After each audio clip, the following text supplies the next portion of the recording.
All right, let's get right into it. We're looking at a new geopolitical analysis that's making some serious waves by asking a pretty bold question. Is it time for the U.S. to dust off the old Monroe Doctrine for the 21st century to deal with new threats in its own backyard? So, to really get why this analysis is so urgent, it kicks things off with a powerful and, honestly, a very shocking historical comparison.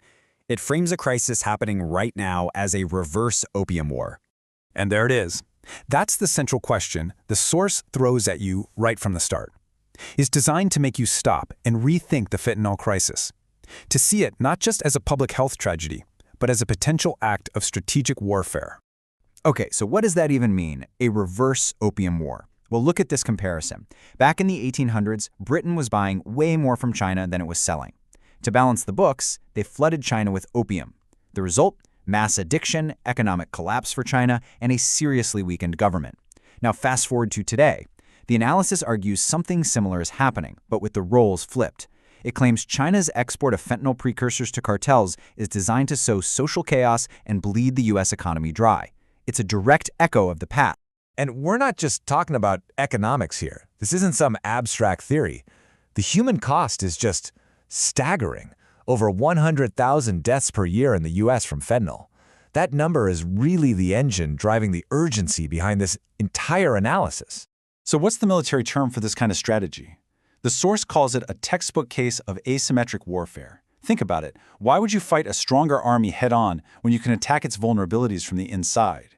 You can cripple a society without ever firing a shot in a traditional war. And the analysis argues that this is a painful lesson China itself learned from outsiders during its own history and is now perhaps using that same playbook. Okay, so how do we even get here? How did this become possible in the first place? Well, according to this analysis, it all comes down to the slow collapse of a foundational American policy, something that left behind a huge power vacuum right in the U.S.'s own neighborhood. And that policy is the Monroe Doctrine. Quick refresher? Back in 1823, the U.S. basically put up a giant keep out sign over the entire Western Hemisphere. It was a message to the rest of the world, especially Europe, saying, don't meddle in our neighborhood, or you'll have to deal with us. But that keep out sign? According to this analysis, it's been slowly taken down piece by piece. It points to a few key moments. It starts in 1977 when the U.S. agreed to hand over the Panama Canal. They call that the first brick pulled out of the wall. Then, a huge moment in 2013 when Secretary of State John Kerry just came out and said it. The era of the Monroe Doctrine is over. And the source says you see the results today, with things like a Russian nuclear submarine just casually docking in Havana, something that would have been absolutely unthinkable not that long ago. And this map, wow. This visual from the source really lays it all out. They call it the Hemisphere Threat Map. Just look at what's happening here. You see these red lines? Those are the narco-trafficking routes pouring into the U.S. See the little anchors? That's meant to show Chinese control over key ports, even on both sides of the Panama Canal. And these shaded areas? Those are territories controlled by massive cartels, and according to the source, even financed by groups like Hezbollah. It's a picture of a vacuum being filled by, well, not by friends of the U.S. So let's just tick off the consequences they list. The U.S. steps back, and boom, China becomes the #1 trade partner for a huge chunk of South America. Russia steps in to support anti-U.S. governments in places like Venezuela and Nicaragua. The analysis claims Iran-backed Hezbollah is setting up shop with financial networks. And maybe the biggest one of all, drug cartels went from just gangs to basically becoming mini armies that control huge swaths of land. Okay, so after painting that pretty bleak picture, the analysis pivots. It doesn't just diagnose the problem, it proposes a solution.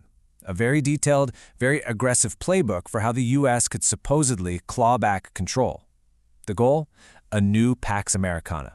That's Latin for American peace, enforced by American power. And it's a 3-step plan.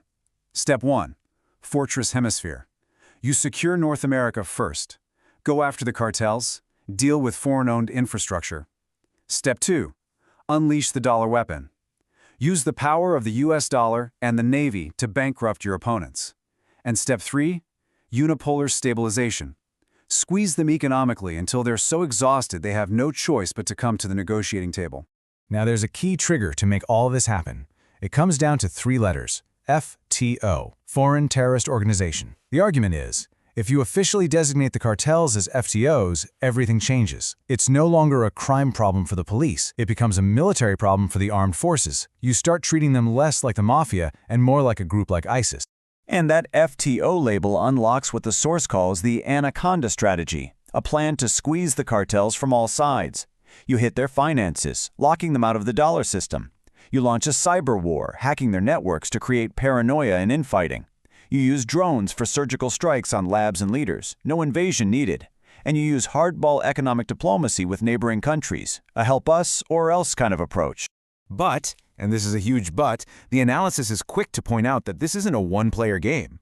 The other side gets to make moves too. So if the US actually tried to pull this off, what would the blowback look like? How would adversaries fight back?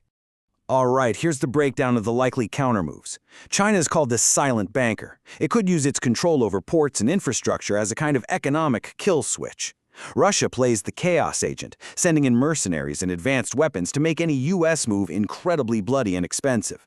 Iran is the asymmetric threat, potentially activating terror cells or giving cartels the same IED tech used in the Middle East. And then you have diplomatic pushback, with a country like Brazil leading a bloc of nations to condemn any US action as just old-fashioned imperialism. But the biggest countermove, the one the source calls the financial nuclear option, is the dollar bypass. You see, adversaries are already working on ways to trade with each other without using the US dollar. Systems like mBridge let them do it directly. And if that happens, the main weapon the US has, sanctions, suddenly becomes kind of useless. It's a direct challenge to America's economic power. And all of this leads to a really stark conclusion in the analysis. The endgame here probably isn't a clean win. It's more like a strategic retreat. And this quote says it all.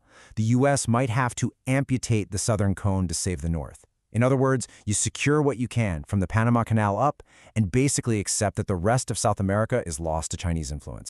So that's where this analysis leaves us, with a really unsettling question. The future it paints isn't one of total victory or total defeat. It's a picture of the Americas literally split in two. One sphere of influence for the US, another for China. A divided world starting right on its own doorstep. And the question is that where we're headed? Is this the future of the Americas?